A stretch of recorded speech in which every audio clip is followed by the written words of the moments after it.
हा हा हा, याला म्हणतात पॅनकेक. असा एकसारखा खरपूस सोनेरी रंग आला पाहिजे. मधमाशाच्या पोळ्यासारखा बाहेरनं रंग आला, इकडनं तिकडनं असा एकसारखा आकार नाही आला तर ते पॅनकेक नाही होत, ते होतं दिरडं किंवा गुलगुलं. नमस्कार, मी मधुराज रेसिपीमध्ये तुम्हा सर्वांचं खूप खूप खूप मनापासून स्वागत. चला पॅनकेक करूया, तोही गव्हाच्या पिठाचा. आणि काय होतं म्हणजे दिसतंच तुम्हाला सगळं. तर हा असा एकसारखा रंग आला पाहिजे, छान भाजलं गेलं पाहिजे. याच्यासाठी ना खूप क्रिटिकल टिप्स आहेत, त्यामुळे व्हिडिओ निगुतीने शेवटपर्यंत नक्की बघा. पण आधी लाईक, कमेंट, सबस्क्राईब करा. नवं चॅनल आहे. साहित्य काय काय घेतलं ते बघूयात. अशाच गोड चमचमीत चटपटीत आणि झटपट रेसिपीसाठी मधुराज रेसिपीला पटकन सबस्क्राईब करा. मधुराज रेसिपी, महाराष्ट्राची अस्सल चव. चला रेसिपी सुरू करूया. तर सगळ्यात आधी लोणी घ्यायचं. बरं, लोणी नसेल तर 2 चमचे साजूक तूप वापरा, किंवा पाव कप तेल वापरलं तरी चालेल, पण तेलाने हलकेसे कडक होतात. शक्यतो लोण्या किंवा मग साजूक तूप वापरा. आणि लोणी घेताना आहे ना रूम टेम्परेचरवरचं घ्यायचं. आता यामध्ये जितकं लोणी आहे तितकीच पिठी साखर, म्हणजे पाव कप पिठी साखर. हे चांगलं मिसळूयात. यामध्ये व्हॅनिलाचे ड्रॉप्स आणि यासोबतच पाव कप मिल्क पावडर, हेही मिसळून घेऊया. आता यामध्ये 1 कप दूध घालूयात आणि हे चांगलं कंबाईन करूयात. साधी सोपी रेसिपी. यामध्ये चिमूटभर मीठ. कुठल्याही गोड पदार्थात मीठ घातलं ना त्याची चव खूप छान येते. आता आज आपण गव्हाच्या पिठाचे पॅनकेक बनवत आहोत, पण तुम्हाला मैद्याचे हवे असेल तर मैद्याचा वापर केला तरी चालेल. फक्त मग दूध पाऊण कप लागेल, 1 कप अख्खा नाही लागणार. अर्धा कप मैदा, अर्धा कप गव्हाचं पीठ वापरलं तरी चालेल, पण मग दूध 1 कप बरोबर लागेल. चला आता गव्हाचं पीठ चाळून घ्यायचं. हे बघा, चाळून घेणं अगदी गरजेचं आहे गव्हाचं पीठ, म्हणजे याला एकसंधपणे यायला मदत होते. आता हे मिसळून घेऊयात. बघा अगदी अचूक झालेलं आहे. वरण दूध वगैरे घालायची अजिबात गरज नाही. आता यामध्ये मिल्क पावडर तुम्ही विचाराल घालायची, ऑफकोर्स घालायची, कारण एगलेस पॅनकेक आहेत, त्यातल्या त्यात गव्हाच्या पिठाचे आहेत. ते छान मऊ लुसलुशीत होण्यासाठी मिल्क पावडर अजिबात स्किप नका करू.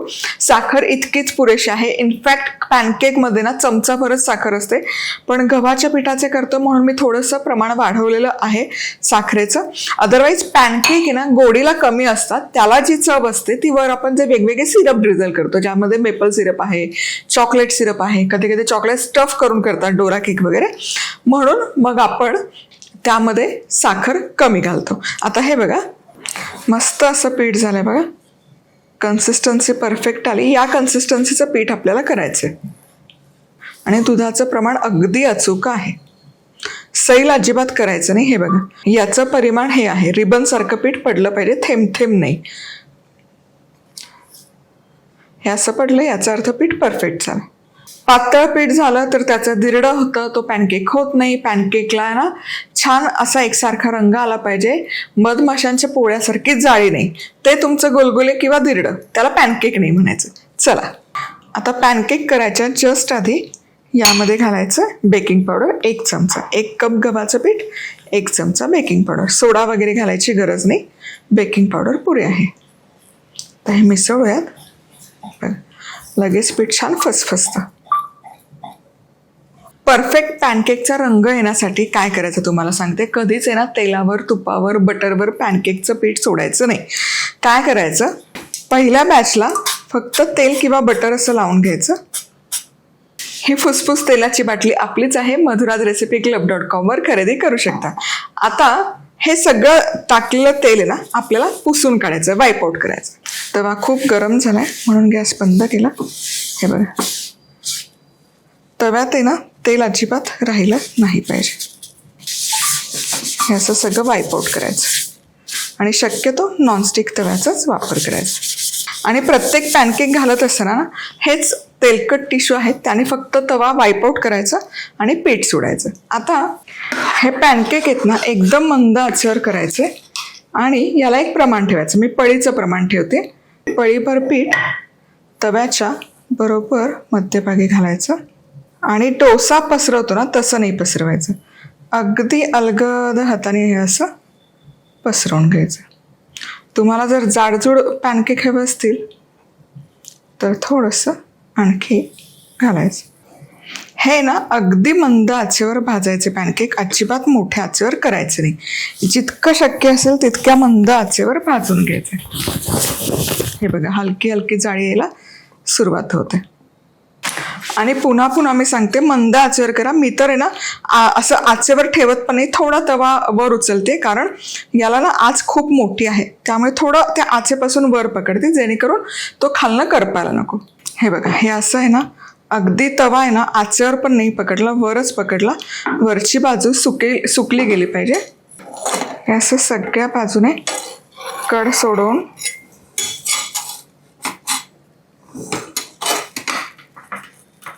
हे असं. वा बघा काय सुरेख झालाय. याला म्हणतात ॲक्च्युअल पॅनकेक. नाहीतर आपण जे करतो आणि खातो किंवा बरेच यूट्यूबर दाखवतात ते दाखवतात धिरडं, ते पॅनकेक नाही. पॅनकेकचं प्रमाण काय की ही बाजू आहे ना अशी छान सोनेरी दिसली पाहिजे. वा आता दुसरी बाजू पण भाजून घ्यायची. वा वा वा, याला म्हणतात परफेक्ट कलर आणि परफेक्ट पॅनकेक. आता हा काढायचा आणि असं जाळीवर ठेवत, म्हणजे गरम वाफ आहे ना दोनही बाजूने निघून जाईल.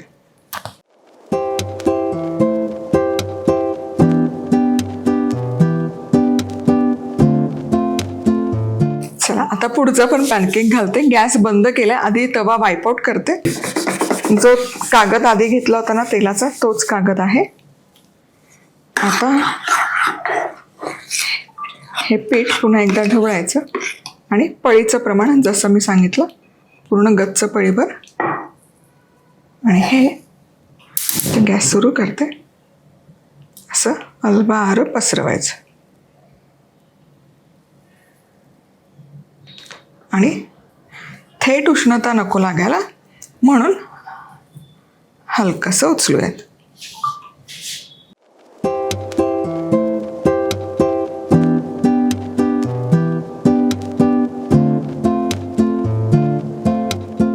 खरंच म्हणजे हे परफेक्ट पॅनकेक आहे. दुसरा पॅनकेक पण छान होत आलाय. हा देखील सगळ्या बाजूने सोडवून घ्यायचा. गव्हाचं पीठ असल्यामुळे ना हे प्रकरण जरा मॅनेज करायला फार अवघड पडतं. मला तर थोडासा आणखी रंग आला पाहिजे खालच्या बाजूला, मग मी उलटते. अलवार असं उचलायचं. वा कमाल. आ हा हा हा हा, काय कमाल रंग आलाय. वा आता हे दुसरी बाजू पण छान भाजून घ्यायची.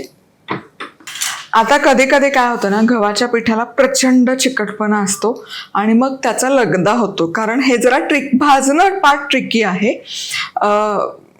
जवळपास मी गॅस बंद करून तवा तापलेला असतो, गॅस चालू बंद करून किंवा आचेवर मोठ्या पकडून भाजते, थोडं त्याला रेस्टिंग टाइम देते.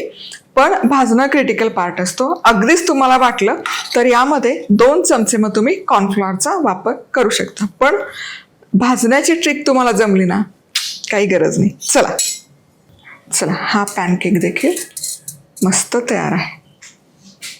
आणि पिठी साखर इवन 4 चमच्याची 2 चमचे जसं मी सांगितलं तरी चालेल. नाहीतर हे असे मग पटापट करपतात आणि त्याला हवा तसा खरपूस रंग येत नाही. म्हणजे हे असं थोडं गॅसवर पकडून पकडून भाजावं लागतं. त्यामुळे पिठी साखर आणखी थोडी कमी करा, मी सजेस्ट करेन. त्याला चव येण्यासाठी त्यावर मेपल सिरप टाका किंवा चॉकलेट सिरप टाका, असं करून करू शकता. आता या प्रमाणामध्ये 1 कप गव्हाचं पीठ घेतलं तर 5 इंच व्यासाचे पॅनकेक बरोबर तयार होतात आणि अतिशय मऊ लुसलुशीत होतात. हे पॅनकेक कमाल लागतात चवीला. चला रेसिपी आवडली, लाईक कमेंट सबस्क्राईब. पुन्हा भेटूया. तोवर मस्त राहा, खुश राहा, आनंदी राहा. सगळ्यात महत्त्वाचं खात राहा.